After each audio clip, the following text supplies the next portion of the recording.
My name is Albert Chong. I have been spending most of my working life in the food industries. My background is in the chemistry and food, so I know a little bit more about the food industry, its manufacturing. Okay, today I'm going to talk about microorganisms in relation to the nature ecosystem, focusing on the food systems. When people think about nature, they always talk about plants and animals. Actually, there's a big group of organisms that is more numerous than plant and animal combined in this world, and often most people ignore. And this group is the microorganisms. Why people are not aware of its existence? Because it's too small to be seen by the naked eyes. However, these very small microorganisms, they play a very critical role in the whole nature ecosystems. Just imagine if all the dead plants and animals not being decomposed, what will happen to this world just within 5 years? The environment will be so toxic that nothing can survive. This microorganism can be broadly classified into bacteria, fungi, and virus. When people think about these microorganisms, what comes to their mind is diseases, sickness. But actually, they play different roles in the whole ecosystem. They also bring a lot of benefits to the nature, to human, to the plants, to the animals. I'm going to focus more on the food systems. In the microorganisms in food systems, they play roles of what we call the bad roles and the good roles. The bad roles are what people know of, like causes food spoilage, causes food poisoning. But often people are not aware of the beneficial effects of the microorganisms. In particular, the example, the process of fermentation. Let me give a few examples. In the making of bread is essentially wheat flour. The bread that we eat is soft and spongy because of the presence of the air bubbles.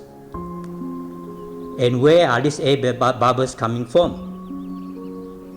It is through the process of fermentation where the gas, more exactly is the carbon dioxide that was produced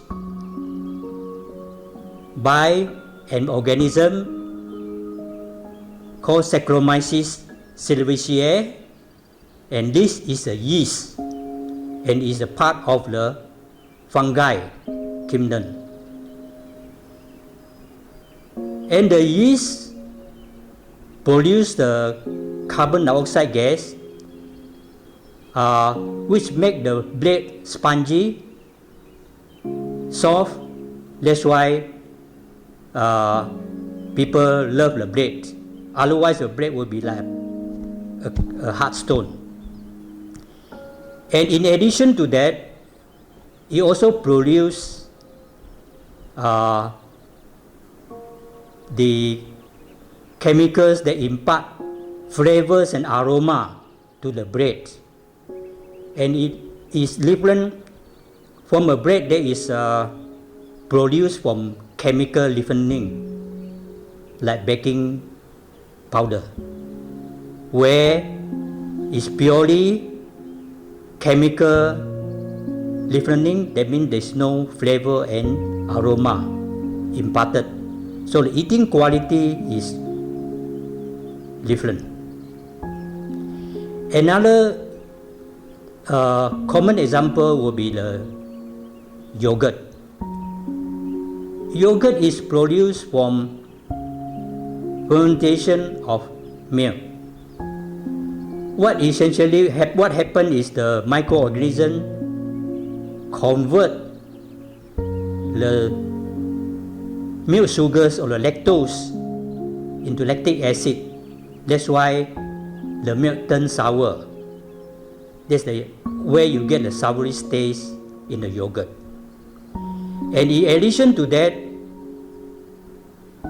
the microorganism also produce the flavors and substance that affects the texture of the yogurt.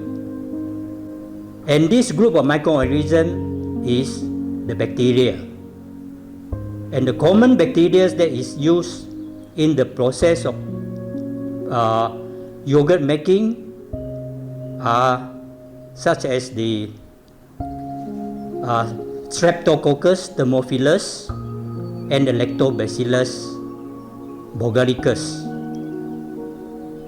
And different bacteria will produce a different level of acidity, also produce different textural qualities, and that's why people have different preference for the different brand of yogurt they love, because the different brands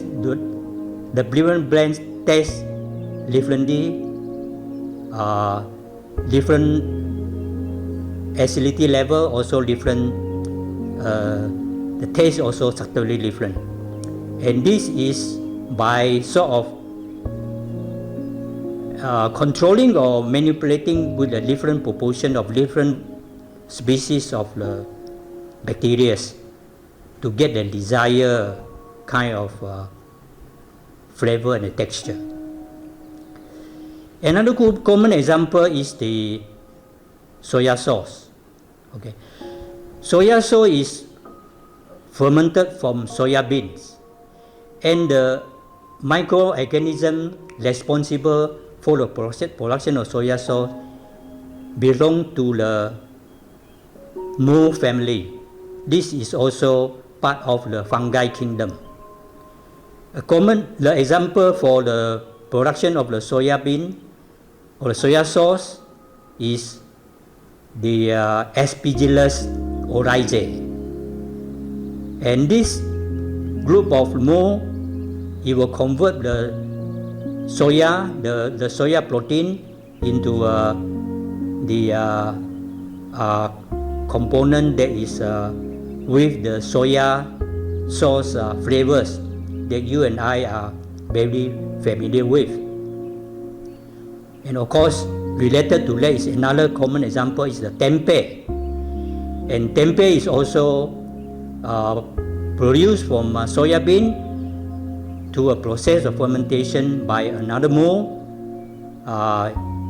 In this case, the mold is called Rhizopus oligoporus. So these are just few very common food examples where making use of the good works of the microorganisms, bacteria or the fungi to improve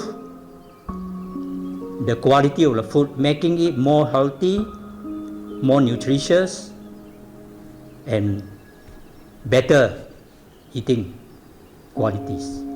Thank you.